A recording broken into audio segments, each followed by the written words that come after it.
Salam,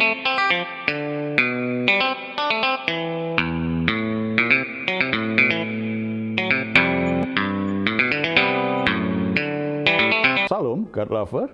Senang berjumpa kembali dalam program Raise and God Diaspora TV.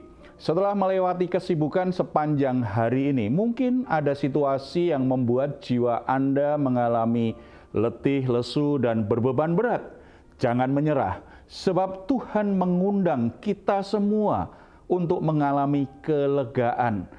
Marilah kepadaku semua yang letih, lesu, dan berbeban berat.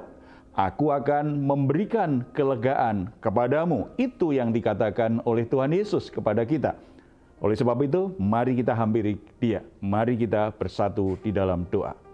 Bapa di surga, kami mengucap syukur karena dalam anugerah-Mu, Tuhan senantiasa mengundang kami untuk menghampiri Engkau. Dengan darah Yesus Kristus, kami tidak perlu takut untuk dimurkai atau ditolak. Engkau sudah menerima kami apa adanya. Engkau mengasihi kami tanpa syarat. Saat ini kami menghampiri Engkau, membawa semua keadaan, situasi yang membuat jiwa kami menjadi letih, lesu, dan berbeban berat. Kami sangat percaya janji-Mu. Engkau akan memberi kelegaan. Engkau akan memberi kemenangan. Tuhan akan memberikan terobosan-terobosan yang baru dalam hidup kami, sehingga kami semua akan berhasil melewati setiap masalah, dan kami semua bisa beristirahat malam hari ini dengan baik. Dalam nama Tuhan Yesus kami berdoa. Amin. Saudara-saudara yang dikasihi oleh Tuhan Yesus, hidup adalah suatu perjalanan. Kita tidak pernah tahu apa yang akan terjadi di depan kita.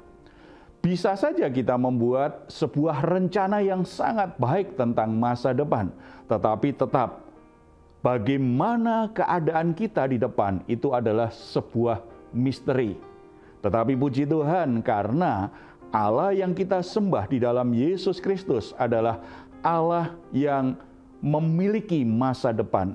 Hidup kita semua, Dia tahu apa yang akan terjadi dengan hidup kita. Oleh sebab itu, ketika kita merencanakan, ketika kita berjuang untuk meraih masa depan, hal yang terbaik adalah kita selalu mengandalkan Tuhan dan mencari pimpinan serta pertolongan Tuhan. Bagaimana kita menyikapi rahasia rencana Tuhan di dalam hidup kita untuk masa depan kita? Mari kita belajar dari kebenaran firman Tuhan dari kitab Yosua.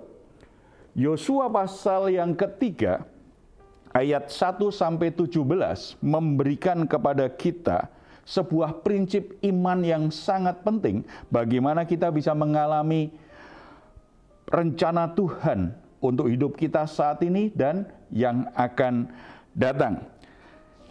Yosua pasal 3, saya bacakan ayat yang keempat. Hanya antara kamu dan tabut itu harus ada jarak kira-kira 2000 hasta panjangnya. Janganlah mendekatinya.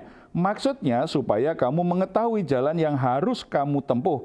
Sebab jalan itu belum pernah kamu lalui dahulu.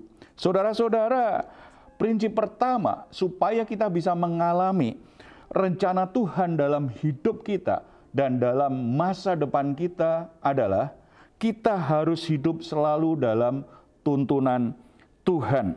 Kalau kita baca ayat 3-nya, Tuhan memberi perintah kepada umat Israel di masa itu, segera sesudah kamu melihat tabut perjanjian Tuhan Allahmu yang diangkat para imam yang memang suku Lewi, maka kamu harus juga berangkat dari tempatmu dan mengikutinya. Tuhan ingin kita selalu mengikuti perjalanannya. Tuhan menuntun kita dengan tabut perjanjian dan tiang awan, tiang api. Tuhan dengan berbagai hal, berbagai situasi, keadaan, Tuhan menuntun kita. Oleh sebab itu, kalau kita ingin mengalami penggenapan rencana Tuhan dalam hidup kita, maka kita harus mau hidup dalam tuntunan Tuhan. Kita harus selalu dekat dengan Tuhan supaya kita mengerti bagaimana Tuhan memimpin perjalanan hidup kita. Kalau kita terlalu jauh dari Tuhan, seperti umat Israel, kalau dia terlalu jauh dari Tuhan, sementara tabut perjanjian, tiang awan itu sudah berjalan jauh di depan, maka akan ada orang Israel yang tersesat. Oleh sebab itu harus berjalan dekat dengan Tuhan supaya bisa mengerti pimpinan Tuhan. Dan yang kedua, ayat yang kelima, berkatalah Yosua kepada bangsa itu, kuduskanlah dirimu sebab besok Tuhan akan melakukan perbuatan yang ajaib di antara kamu. Untuk bisa mengalami penggenapan rencana Tuhan atas hidup kita, atas masa depan kita, yang kedua adalah kita harus menjaga kekudusan hidup kita. Tuhan Yesus berkata di Matius pasal 5 ayat 8, berbahagialah orang yang suci hatinya, sebab dia akan melihat Allah. Yang membuat setiap orang bisa melihat Allah, bisa mengalami tuntunan Tuhan, bisa mengerti bagaimana Tuhan memimpin hidupnya adalah kalau menjaga kekudusan hati, kalau menjaga kesucian hati.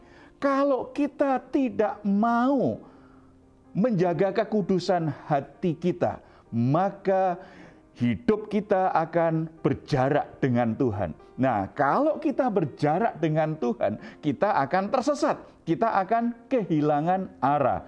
Oleh sebab itu, situasi apapun, keadaan apapun, mungkin memang sangat berat sekali. Tetapi kalau kita ingin mengalami rencana Tuhan, tidak ada cara yang lain selain kita menjaga kekudusan hidup kita, supaya kita selalu bisa melihat bagaimana Tuhan menuntun kita, bagaimana Tuhan mengarahkan hidup kita, bagaimana Tuhan bekerja melalui setiap situasi, keadaan yang kita alami saat ini. Yang ketiga, kita bisa baca di ayat yang ke-15. Segera sesudah para pengangkat tabut itu sampai ke sungai Yordan, dan para imam mengangkat tabut itu, mencelupkan kakinya ke dalam air di tepi sungai itu, sungai Yordan itu, sebab sampai meluap sepanjang tepinya selama musim menuai. Luar biasa sekali. Saudara-saudara, kalau ingin mengalami rencana Tuhan dalam hidup kita, kita harus berani bertindak, melakukan sesuatu dengan iman kita. Kita harus berani meresponi firman Tuhan, perintah Tuhan, walaupun nampaknya tidak masuk akal, walaupun itu sesuatu yang sepertinya tidak lazim. Tetapi ketika Tuhan berkata, kita harus mentaatinya. Saudara-saudara, kita tidak tahu apa yang akan terjadi. Bahkan beberapa jam ke depan kita tidak tahu apa yang akan terjadi dengan hidup kita. Besok kita nggak tahu, seminggu yang akan datang kita tidak tahu, sebulan yang akan datang kita tidak tahu, apalagi beberapa tahun ke depan. Kita hanya bisa berharap, kita hanya bisa buat rencana, kita hanya bisa berangan-angan. Tetapi kita harus tahu bahwa ketika Tuhan menuntun, pasti mengarahkan perjalanan hidup kita pada keberhasilan, pada penggenapan rencananya. Umat Israel ketika mau masuk tanah perjanjian, ada sungai yang membentang menghalangi mereka. Tetapi ternyata Tuhan bisa putus aliran airnya, sehingga ada jalan yang kering yang bisa mereka lalui. Kuasa Tuhan tidak terbatas untuk menyelesaikan semua hambatan, semua situasi yang akan menghalangi hidup kita untuk mencapai penggenapan rencana Tuhan. Beberapa kali Tuhan menyatakan kuasanya yang tidak terbatas.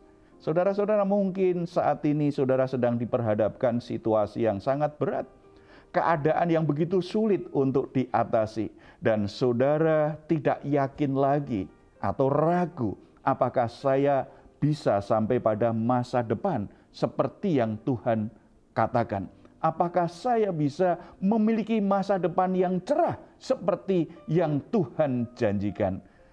Kebenaran firman Tuhan hari ini kembali mengingatkan kita. Arahkan hidupmu supaya selalu dalam pimpinan Tuhan. Jangan jauh-jauh dari Tuhan, supaya saudara mengerti kemana Tuhan membawamu. Sambil kita melangkah, jaga hidupmu tetap kudus di hadapan Tuhan. Jangan kompromi dengan dosa hanya karena ingin supaya bisa penyelesaian yang cepat.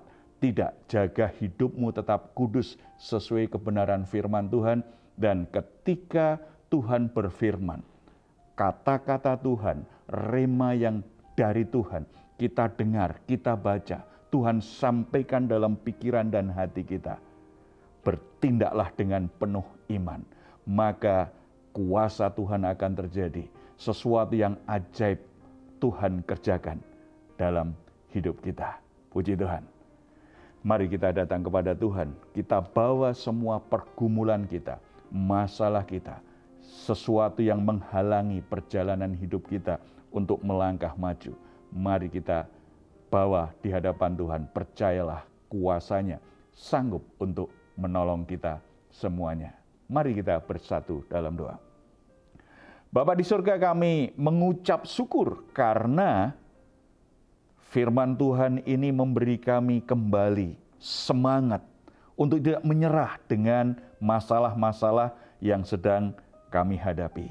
Hamba-Mu berdoa untuk setiap saudara-saudara terkasih yang saat ini bergabung dengan program Rest and Guide ini. Mereka sedang mengalami situasi yang berat, Bapak. Mereka sedang mengalami situasi yang sulit. Mereka hampir menyerah karena sepertinya itu menjadi penghalang dalam perjalanan hidup mereka di dalam Tuhan. Semua upaya sudah mereka lakukan, tetapi sepertinya tidak ada jalan keluar.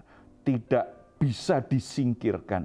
Tetapi firman-Mu hari ini menegaskan kembali bahwa kuasa-Mu tidak pernah berubah. Kuasa-Mu sanggup untuk membelah lautan.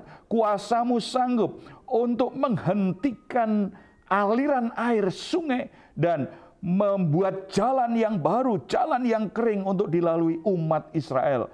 Kuasa yang sama kami percaya juga akan bekerja untuk menjamah setiap saudara-saudara kami yang sedang dalam kelemahan, dalam sakit penyakit, yang sedang mengalami situasi sulit, mengalami beban berat, masalah yang tidak sanggup diatasi. Tetapi kami percaya ketika mereka menghampiri Engkau dengan iman, ketika mereka memurnikan hatinya, membereskan semua dosa-dosa dalam hidup mereka, kuasa Tuhan terjadi. Tuhan akan lapangkan perjalanan mereka. Tuhan akan perlancar jalan mereka, sehingga mereka bisa melangkah menuju pada rencana Tuhan, janji Tuhan yang Tuhan sudah berikan kepada mereka. Terpuji nama-Mu, biarlah Engkau dipuji, dimuliakan dalam kehidupan saudara-saudara kami semuanya. Dalam nama Tuhan Yesus. Amin. Puji Tuhan. Jika saat ini saudara atau keluarga mengalami pergumulan dan saudara membutuhkan dukungan doa, di layar saudara ada nomor telepon yang bisa saudara hubungi. Tim doa kami akan mendukung saudara dalam doa. Tetap percaya, tetap berharap bahwa Tuhan itu peduli dan sanggup menolongmu. Jika saudara juga ingin memberikan komentar, silakan menuliskannya di ruang komentar yang ada di channel Diaspora TV. Bersama saya, mari kita ucapkan, kita deklarasikan bersama-sama Mazmur 4 ayat 8 sampai 9. Engkau telah memberikan sukacita kepadaku lebih banyak daripada mereka ketika mereka kelimpahan gandum dan anggur. Dengan tentram aku mau membaringkan diri, lalu segera tidur. Sebab hanya Engkaulah ya Tuhan yang membiarkan aku diam dengan aman. Selamat beristirahat, nikmatilah Rest and Guide malam hari ini. Tuhan memberkati kita semuanya.